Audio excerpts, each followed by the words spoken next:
천사의 얼굴, 이런 주제로 말씀을 드리겠습니다. 잠언서 15장 13절 말씀에 마음의 즐거움은 얼굴을 빛나게 하여도 마음의 근심은 심령을 상하게 하느니라. 그래서 우리가 마음이 어떠냐, 이것은 얼굴로 드러납니다. 그래서 그 사람이 지금 마음이 슬픈가? 얼굴이 슬픈 기색을 띠고 있습니다. 그 마음이 즐거운가? 기쁨의 얼굴을 띠고 있습니다. 그래서 마음은 얼굴로 드러납니다. 여러분, 얼굴이 뭔지 아십니까? 얼굴이 뭘까요? 얼은 영혼을 의미합니다. 굴은 구를 의미합니다. 영혼이 드나드는 굴이다. 얼굴이 뭐예요? 영혼이 드나드는 굴이다. 참 중요하죠. 그래서 우리가 영적으로 잘못된 사람이 아니라면 언제나 기쁘고 또 즐겁고 감사하는 마음을 가져야 합니다. 예수 믿는 성도들이 아름다운 이유는 뭐냐?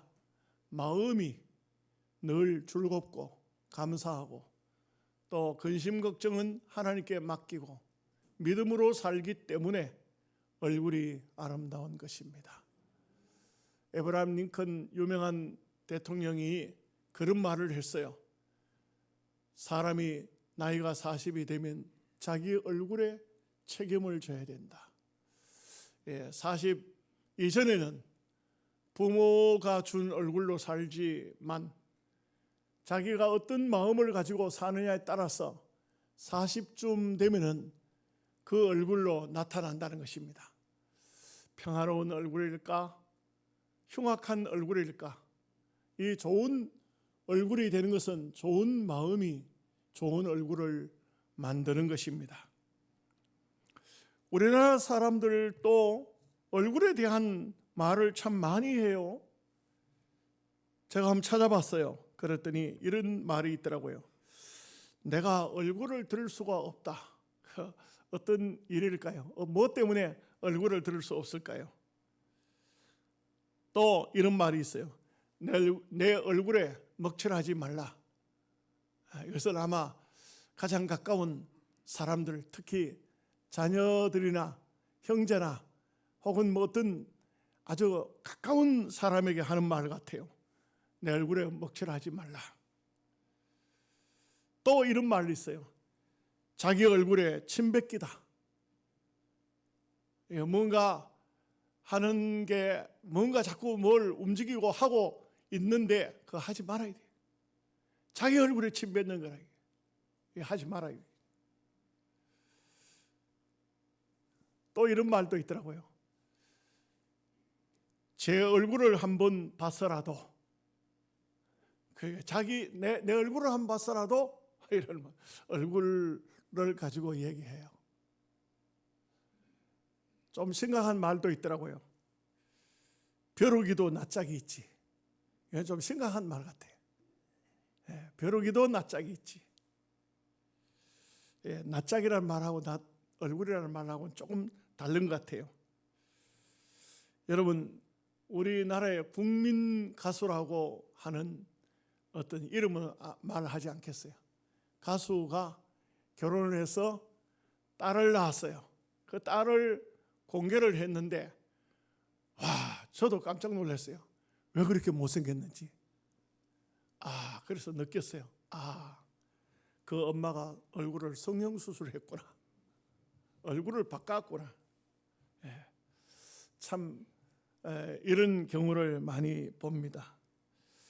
우리 예수 믿는 성도들은요, 언제나 우리가 복음을 받았다면, 예수님을 믿는다면, 은혜를 받은 사람이라면 우리의 얼굴을 어떤 얼굴로 가지고 살아야 할 것인지 우리가 잘 생각하고 그렇게 살아야 됩니다. 시편 13편 1절 말씀에 여호와여 어느 때까지니까 나를 영영히 잊으시나이까 주의 얼굴을 나에게서 언제까지 숨기시겠나이까. 하나님의 얼굴도 있는가요? 하나님의 얼굴이 있는가요? 얼굴을 언제까지 숨기시겠습니까? 시편 기자는 그렇게 물었어요. 하나님이 나에게 아무 역사도 안 나타내실 때 답답하니까 하나님 내게 왜 얼굴을 숨기십니까? 언제까지 얼굴을 숨기시겠나이까? 이렇게 묻는 것이죠. 그런가 하면 시편 17편 15절 말씀에는 나는 의로운 중에 주의 얼굴을 보리니 깰 때에 주의 형상으로 만족하리이다. 땅 위에 사는 삶을 다 살고 잠들었을 때, 그 다음에 깨어날 때 주의 얼굴로, 주님을 바라보는 그 얼굴로 만족하겠다. 셰익스피어는 사람이 무슨 일을 하든지 그의 얼굴에는 그의 삶이 나타난다. 어떤 일을 하세요? 여러분들이 어떤 일을 하든지 그 얼굴에 나타난다. 핸드릭스는 얼굴은 책을 읽는 것처럼 쉽다. 참 재미있는 말 같아요. 얼굴을 보면 책을 읽는 것 같다. 베이컨은 더 재미있는 말을 했어요. 그 사람의 얼굴이 추천장이다. 자기 얼굴로 어디 가든 간에, 여러분 그런 경우 참 많죠? 그 사람 얼굴 보니까 괜찮은 것 같아, 쓸만한 것 같아. 근데 그 사람 얼굴 보니까 안 되겠어, 이런 경우가 많죠. 처녀 총각들이 선보러 가면 뭘 보니까? 뭘 볼까요? 제일 먼저 얼굴 봅니다. 얼굴을 보고 마음에 든다 안 든다, 이게 벌써 아마 7, 80%가 결정이 돼요. 직업, 조상, 무슨 이런 것보다도 얼굴 보면은, 얼굴 보면. 여러분, 이런 의미에서 오늘 우리가 어떤 얼굴을 가져야 할까? 스데반은 지금 상당히 공경에 처했어요. 거짓말하는 사람들이 이렇게까지 거짓말할 수 있을까요? 참 예수님께 거짓말을 했던 그 사람들이 스데반에게도 똑같이 거짓말합니다. 이렇게 예수님 모함했던 그 사람들처럼 오늘날 또 옛날과 다르지 않죠. 거짓말하는 사람들은 보면은 온갖 악한 못된 거짓말들을 합니다. 오늘 우리는 왜 저 사람이 저런 거짓말을 할까?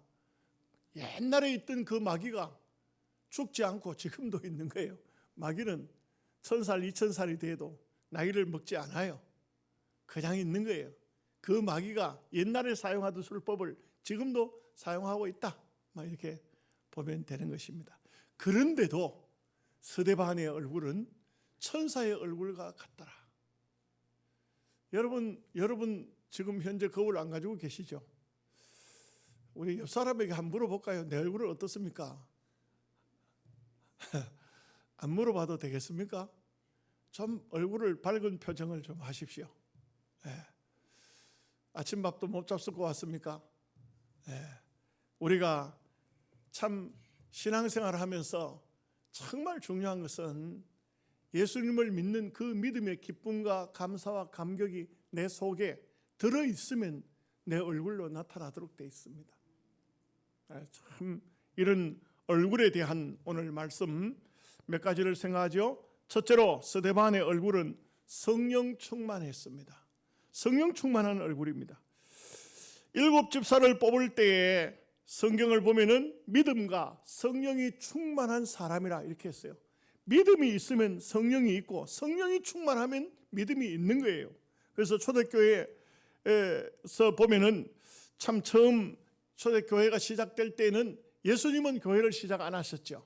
그 예수님은 12제자만 데리고 다니셨는데, 그런데 예수님이 십자가에 죽으시고 제자들은 다 흩어졌어요. 예수님을 모른다고 부인하고, 그 다음에 고향으로 내려가고, 또 요한 같은 사람은 입을 뒤집어 쓰고, 어떻게 되는가 그걸 세상 바깥에 구경하러 나왔다가 누가 이불을 집어 당기니까 벗은 몸으로 도망갔다. 성경에 보면 제자들의 모습이 완전히 이거는 오합지졸, 전혀 3년 6개월 동안 예수님께 교육받고 훈련받은 사람들의 모습이 전혀 아닙니다.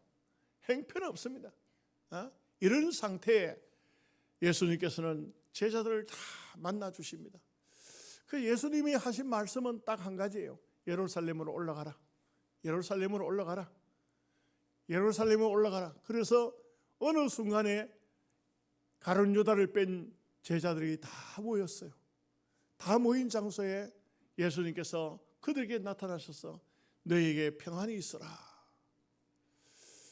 처음에는 그 도마가 없었죠. 두 번째 도마까지 다 있는 그 장소에 예수님이 오셨을 때에는 도마를 향해서 말했어요. 도마야, 네가 와서 내 못자국에 손을 넣어보고 옆구리 창자국에 손을 넣어보고 넣어봐라. 도마는요 안 넣어봤어요. 예수님을 보는 순간, 예수님을 배우는 순간, 주님, 당신은 나의 구주시며 하나님의 아들이십니다. 고백해요. 그래서 주님께서는 도마에게 말씀해요. 너는 나를 본 거로 믿느냐? 보지 않고 믿는 자는 복이 있도다. 이렇게 이제 말씀을 하시면서 그들에게 용기를 주셨어요. 이 12명의 11명의 제자들을 중심으로 해서 모인 사람이 120명쯤 모였어요. 마가의 다락방에서 그들은 열흘 동안 열심히 기도했는데 기도한 결과 놀랍게도 성령이 그들에게 충만하게 임한 것입니다. 성령이 임했어요. 막 방언을 하기 시작하고 난리가 났어요. 제자들이 이 열흘 만에 문을 열어 제키고, 그리고 오순절이 아직도 끝나지 않은 상태이기 때문에 많은 사람들이 모인 바로 가야바뜰, 예루살렘 성전 가야바뜰로 나가서 너희들이 십자가에 못 박아 죽인 예수, 그분이 하나님이 보내신 메시아다, 이걸 증거해요. 그러니까 이 사람들이 베드로와 요한의 설교를 듣고 마음에 굉장히 찔렸어요. 하나님이 보낸 메시아를 우리가 십자가에 못 박아 죽였구나. 어찌할꼬 할 때에 베드로가 말하죠. 너희가 회개하고 세례를 받으라. 그러면 성령의 충만함을 받으리라. 여러분, 놀라운 것은 초대교회는 성령의 역사가 나타나요. 성령의 역사가 막 얼마나 강하게 나타나는지 몰라요. 여러분, 성령의 역사가 나타나면 사실 모든 문제는 해결돼요. 대한민국에도 성령의 역사만 충만하게 나타나면 이 모든 문제는, 이 시끄러운 나라 안의 문제는 다 해결됩니다. 한국교회가 부흥하고, 한국교회가 성령 충만하고, 여러분의 가정이 성령 충만하고, 우리가 은혜를 충만하게 받으면 모든 문제는 끝나는 거예요. 사탄의 역사는 끝. 성령이 충만한 데서 사탄이 역사할 수가 없어요. 그렇기 때문에 우리는 정답을 알고 있습니다. 예수 믿는 성도들이 먼저 회개하고 성령 충만을 받아야 됩니다. 여러분, 성령을 받지 않으면 왜 안 될까요? 안 되는 이유가 있어요. 고린도전서 12장 3절 말씀에 그러므로 내가 너희에게 알게 하노니 하나님의 영으로 말하는 자는 누구든지 예수를 저주할 자라 하지 않고 또 성령으로 아니하고는 누구든지 예수를 주시라 할 수 없느니라. 여러분, 우리가 성령을 받지 않으면, 성령을 받되 충만하게 받지 않으면 오늘 우리는 자칫 잘못하면 예수님을 주님이라고 부를 수가 없습니다. 성령으로 우리가 예수님을 부르는 것 같지만 사실은 내 입술로, 내 마음으로, 내 생각으로 부르는 것이 아니라 성령으로 부르고 있습니다. 그냥 입술로 부르는 것은 그건 가짜예요. 가짜입니다. 성령으로 부르는 거예요. 성령으로. 여러분, 똑같은 기도하는 성도가 주님이여 주님이시여 하고 부르지만 한 사람에게는 응답이 오고 한 사람에게는 응답이 오지 않습니다. 왜 응답이 오지 않을까요? 그것은 성령으로 부르지 않는 것입니다. 우리가 성령의 사람이 되고 성령이 충만하고 성령이 내 속에 임하시면 우리는 성령의 사람이 되어 성령으로 주님을 부르는 것입니다. 요한복음 3장 5절 말씀에 예수께서 대답하시되 진실로 진실로 내게 이르노니 사람이 물과 성령으로 거듭나지 아니하면 하나님 나라에 들어갈 수 없느니라. 여기 물은 뭘까? 물이 뭘까? 뭐 여러 가지 많은 말씀들이 있어요. 학자들마다 물이 뭘까? 그런데 한마디로 말하면 믿음과 성령으로 아니하고는 주님의 나라에 들어갈 수가 없다. 우리가 천국 들어가는 것은 내가 잘나서 들어가는 것이 아니고 교회를 오래 다녔기 때문에 들어가는 것이 아니고 예수님을 믿지 않으면 들어갈 수가 없어요. 이 믿음은 성령을 통해서 나오는 거예요.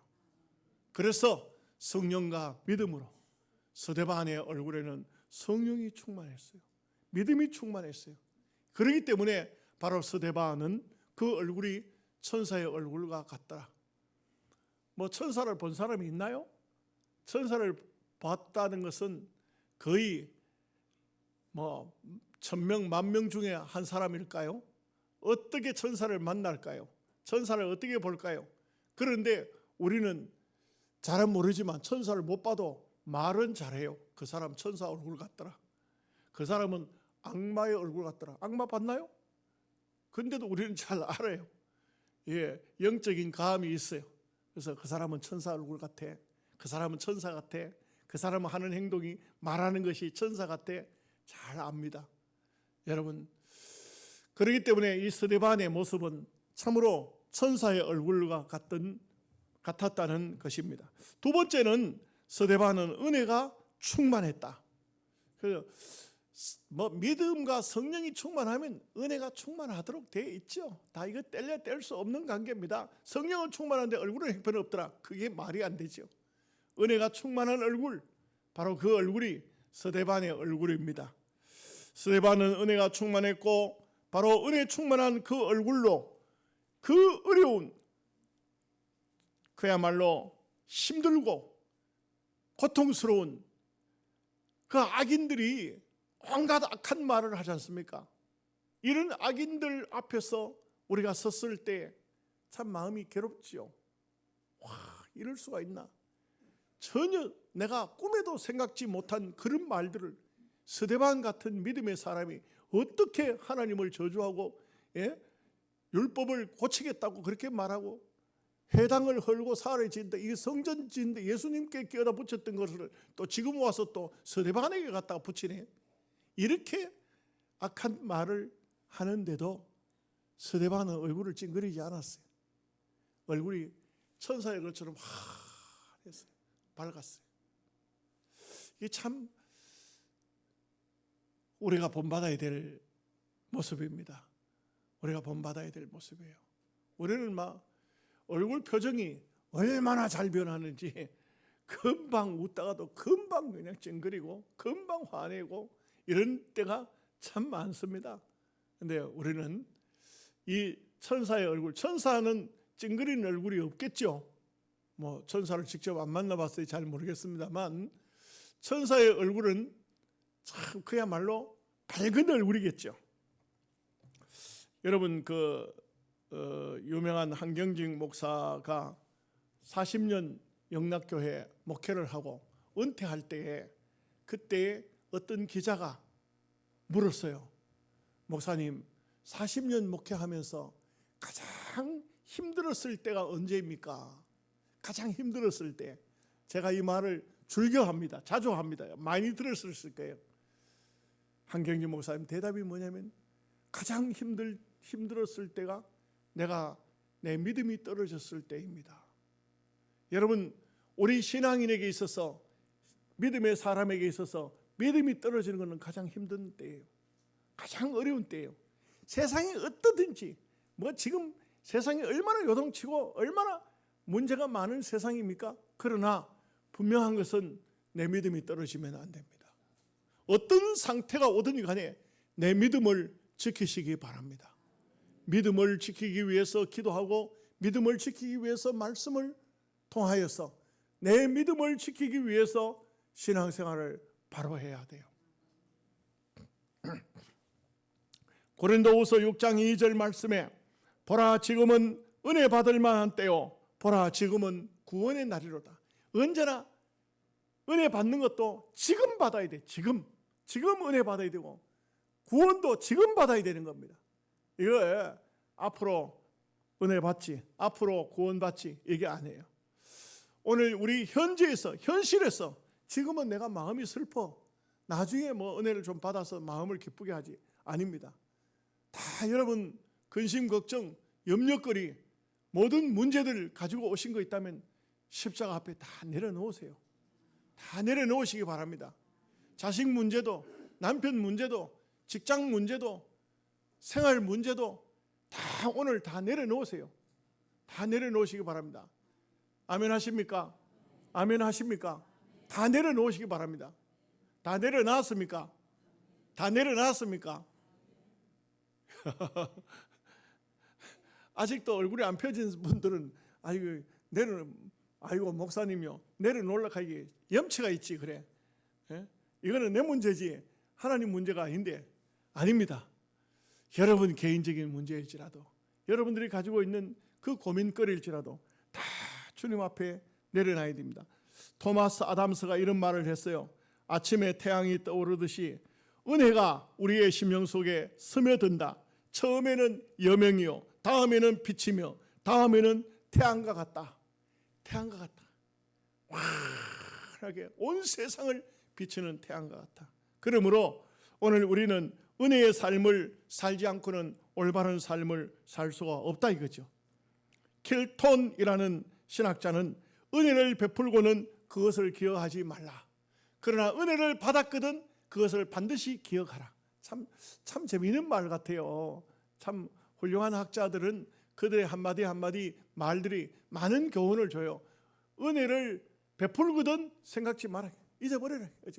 여러분들이 누구에게 가난한 사람 도왔다든지 어려운 사람을 구제했다든지 잊어버려라. 그러나 은혜를 받았거든 절대 잊어버리지 말라. 잊어버리지 말라. 근데 반대가 되는 경우가 참 많아요.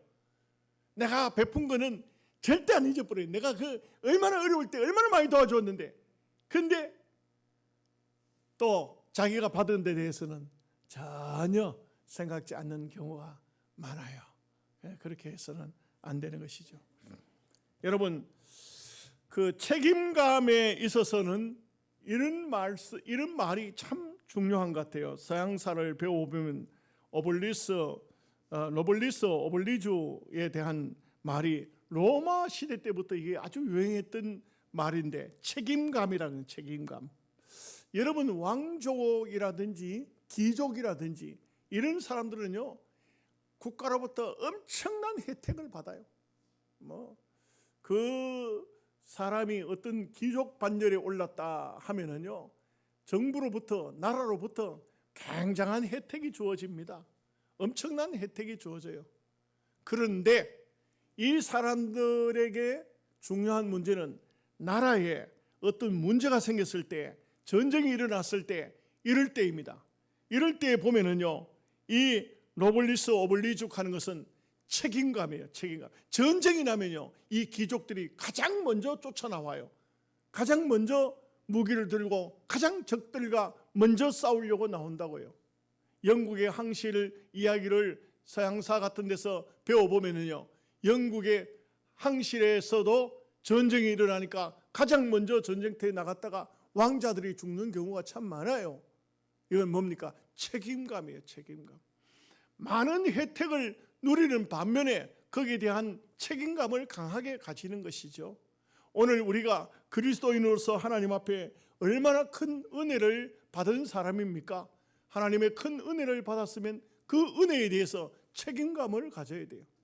오늘 우리가 어떤 직분을 가졌든지 이 직분에 대해서도 책임감을 가져야 됩니다. 우리는 성경을 통해서 보면 우리는 1만 달란트 빚진 도저히 내 힘으로 갚을 수 없는 이것을 마치 비유적으로 말하면은 나는 도무지 구원받을 수가 없어요. 여러분 스스로는 절대 천당에 갈 수가 없어요. 그런데 이 모든 것을 탕감해 주셨다. 이게 뭐냐? 예수 그리스도께서 우리의 모든 죄를, 우리의 모든 허물을 십자가 위에서 피 흘려서 우리를 속죄해 주신 겁니다. 어떤 죄인이든 간에 다 그 죄를 사해 주신 겁니다. 그러므로 큰 은혜를 받았기 때문에 우리도 노블리스 오블리주를 해야 된다. 이게 책임감이 있다. 이게. 그래서 우리는 우리에게 주어지는 이 책임감을 잘 감당할 때 하나님께 영광이 될 수가 있는 것입니다. 세 번째는 스데반의 얼굴은 하늘나라의 영광스러운 얼굴입니다. 여러분, 천국이 있다는 것을 믿으시죠? 천국이 있으면 천국은 본점입니다. 이 세상은 지점이라고 말합니다. 우리가 이 세상에 살면서 우리가 그리스도인이면 그리스도인답게 용기 있게 정말 하나님 앞에 천국 사람답게 우리가 이 땅에서도 살아야 됩니다. 출애굽기 34장 29절 말씀에 모세가 그 증거의 두 판을 손에 들고 시내산에서 내려오니 그 산에서 내려올 때 모세는 자기가 여호와와 말하였으므로 말미암아 얼굴 피부에 강체가 나나 깨닫지 못하더라. 여러분, 놀라운 것은 하나님과 교제가 깊어지면 얼굴에 강체가 난다. 예. 우리가 생각할 때 얼굴에 강체를 내려고 하면은 그냥 뭐 잘 먹고 비타민 C를 많이 먹고 얼굴을 따듬고 마사지를 많이 하고 그래야 빛이 나는 것 같은데 하나님을 가까이 하니까 빛이 나더라. 아멘 하십니까? 예. 이게 반대로 하면은요, 세상이 가까워지고 마귀가 가까워지면 얼굴에 빛이 없어요. 빛이 죽어버려요. 얼굴에 빛이 나야 돼. 사람은 얼굴에 빛이 나야 돼. 제가 이래 보니까 우리가 믿음의 사람이면요, 믿음으로 사는 사람은 반드시 성공해요. 유태영 박사의 글을 몇 날 전에 읽어봤어요. 그분은 저 전라북도 임실이라는 조그마한 동네에서 태어났어요. 8남매 그 집안에. 그런데 그 유태영 박사는 그 집안이 남의 자기들 땅을 가지고 있는 게 없어요. 전부 남의 땅만 붙이는 아주 가난하기 그지없는 그런 곳이었어요. 그래서 이 유태영 박사는 어릴 적에 서울로 뭐라 하면 그걸 오입 간다 합니까? 서울로 올라갔어요. 올라가가지고 구두 닦기, 신문 팔이, 알쓰겠기 이런 것을 파는 장사, 이걸 하면서 야간 중학교에 들어갔어요. 야간 중학교. 그리고 이 야간 중고등학교를 마쳤는데, 근데 이 유태영 박사는 어릴 적부터 한 가지 가지고 있었던 것이 있어요. 초등학교, 국민학교죠. 옛날에는 국민학교 5학년 때부터 새벽기도를 다녔다 그래요. 그거 참 대단해. 그 어린 아이가 뭘 알고 어떻게 알고 그렇게 나가서 새벽기도를 하면서 하나님을 의지하면서, 그래서 이 유태영이는 기도한 게 뭐냐면, 하나님 큰 일을 하게 해주세요. 하나님 앞에 뭔가 큰 일을 하게 해주세요. 이렇게 기도를 하는데, 야간 고등학교를 마쳤을 때 대학을 가려고 하니까 대학은 도저히 갈 수가 없어요. 도저히 갈 수가 없어요. 그러니까 이 하나님 앞에 기도하는데 어떤 생각을 하냐면, 한국에서는 대학을 들어가기도 어렵고 공부하기도 어렵지만 외국에는 대학을 들어가는 것은 꿈만 있으면 들어간다 하는데, 근데 문제는 외국에 가려고 하니까 돈이 없잖아요. 그러니까 이 어린아이가 편지를 쓴 거예요. 어디로 했었냐? 자기 엄마 아버지가 농사를 지니까 굉장히 가난하게 살고 이러는데, 이 대한민국에 그 시골을 발전시키려고 하면 농업이 발달한 나라에 가야 되겠다. 덴마크의 임금한테 편지를 써서 보내요. 덴마크의 임금한테. 와, 그런데 덴마크의 국왕이 누구냐면 프레드릭 9세인데, 어느 날 한국어로 쓴 글씨가 덴마크의 국왕한테 도착했어요. 읽어봐라, 번역해서 읽어봐라 했더니 자기를 덴마크에 공부를 시켜달라고, 덴마크 공부를 시켜달라고. 이 프레드릭 9세가 유태영이라는 정말 아무도 알지도 못하는 이런 가난한 구두 닦고 있는 이런 아이를 덴마크로 비행기표를 보내서 초청을 해요. 참 놀라운 일이 아닙니까? 얼마나 신기해요. 덴마크에 가서 공부를 다 하고 박사 학위까지 받아요. 참 신기하죠. 이렇게 돌아왔어요. 한국으로 돌아왔어요. 돌아왔는데 그제서야 돌아와서 보니까 이게 농업을 위한 것도 중요하지만 더 중요한 게 있어요. 예수를 믿으니까. 그러니까 이번에는 이스라엘 수상한테 편지를 또 보내요. 근데 이스라엘 수상이 편지를 받고 유태영이를 이스라엘로 데려가요. 그래서 거기서 또 공부를 해요. 공부를 해서 놀랍게도 히브리 대학교에서 석사, 박사를 또 받아요. 그리고 동양인 최초로 히브리 대학교의 교수가 돼요. 이 교수 생활을 하다가 한국으로 돌아와요. 그래서 많은 운동을 했어요. 새마을 운동을 비롯해서 많은 일들을 했어요. 하나님 앞에 그야말로 기도한 대로 국민학교 5학년 때부터 새벽 기도를 하면서 하나님 나를 써주세요. 하나님 나를 써주세요. 하나님 나를 크게 써주세요. 기도했더니 하나님께서 그 기도를 들으시고 이 유태영이를 한국의 유명한 박사로 세우고 나중에는 정부의 일을 하고 얼마나 많은 일들을 했는지 몰라요. 그런 것은 다 얘기할 수가 없어요. 여러분 그렇습니다. 우리가 하나님 앞에 믿음으로 산다는 것이 무엇입니까? 믿음이라는 것은 우리가 가지고 있는 마음속에 가지고 있는 소원을 이루는 것이 믿음이에요. 우리가 예수님을 믿어서 천국 가듯이 우리가 우리 마음속에 가지고 있는 것을 하나님 앞에 내놓고 진솔하게 기도하고 하나님께 응답을 받고 이렇게 사는 것이에요. 그래서 우리가 믿음의 사람으로 살면 이 세상 환경, 여건 이런 것 때문에 찡그리고 화내고 속상해할 필요가 없어요. 우리는 다 오늘 스데반처럼 믿음으로 잘 살고 정말 하나님 보시기에 아름답게 살고 하나님께 영광을 돌리고 우리의 모습 속에 천국 가는 그날까지 아름다운 천사의 얼굴이 여러분의 얼굴에서 보여질 수 있기를 주님의 이름으로 축복합니다. 아멘. 기도하겠습니다. 자비로우신 아버지 하나님, 은혜와 사랑을 생각할 때에 감사합니다. 스데반의 얼굴 속에서는 천사의 얼굴이 보여졌습니다. 하나님 아버지, 이 한 시간도 주신 이 말씀이 우리 모두를 생명의 말씀으로, 은혜의 말씀으로